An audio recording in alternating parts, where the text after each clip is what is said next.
একমাত্র দাবি ছিল যে শেখ হাসিনা কবে যাবি, বাংলাদেশকে মুক্ত আমরা করেছি।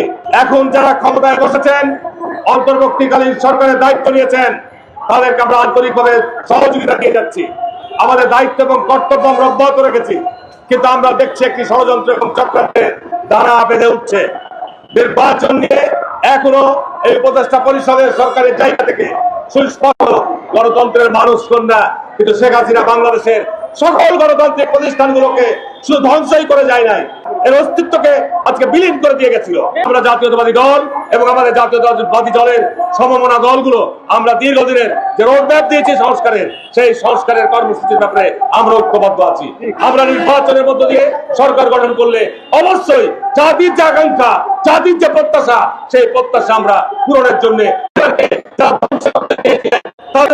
তাদের কাছে স্মরণ করে দিতে চাই। শহীদ রাষ্ট্রপতি জিয়া রহমান 1977 সালে বাংলাদেশ জাতীয়তাবাদী দলের জন্ম দিয়েছিলেন। 15 আগস্ট শেখ মুজিবের মৃত্যুর পর শহীদ রাষ্ট্রপতি জিয়া রহমান 7ই নভেম্বর সিপাহী জনতার বিপ্লবের মধ্য দিয়ে ক্ষমতায় এসেছিলেন। তার আবার 40 বছর পর বেগম খালেদা জিয়ার বিরুদ্ধে, বেগম খালেদা জিয়াকে নিশ্চিহ্ন করে দেওয়া, বেগম খালেদার পরিবারের প্রতি জুলুম হচ্ছে, এইটি বাংলাদেশের ইতিহাসে নজিরবিহীন। তার বয়স 79 বছর, তাকে মিথ্যা মামলা দিয়ে সাজা দিয়ে রাখা হয়েছিল, তাকে চিকিৎসার সুযোগ দেওয়া হয়নি, তারেক রহমানকে দেশে আসতে সুযোগ দেওয়া হয়নি।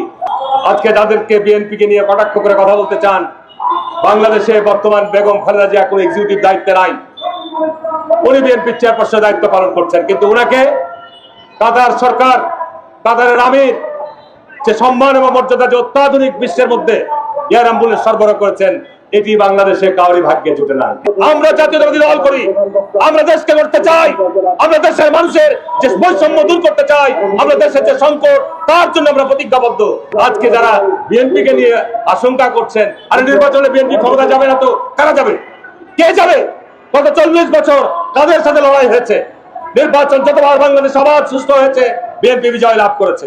আমি দৃঢ়ভাবে বিশ্বাস করি, আবার এখন যদি নির্বাচন হয়, 2/3 মেজরিটি নয়, পাহাড়ের মতো বিপুল বিজয় নিয়ে জাতীয়তাবাদী শক্তি বিজয় অর্জন।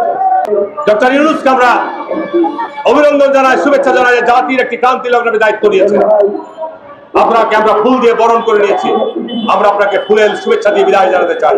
এই ঐতিহাসিক দায়িত্ব আপনি ঐতিহাসিকভাবে পালন করবেন, নির্বাচন করবেন অবাধ, সুস্থ, শান্তিপূর্ণ, এবং আমরা আশা করি এই বছরের মধ্যবর্তী সময়ের মধ্যে, আগামী জুনের মধ্যে নির্বাচনের তফসিল রোডম্যাপ আপনি ঘোষণা করবেন।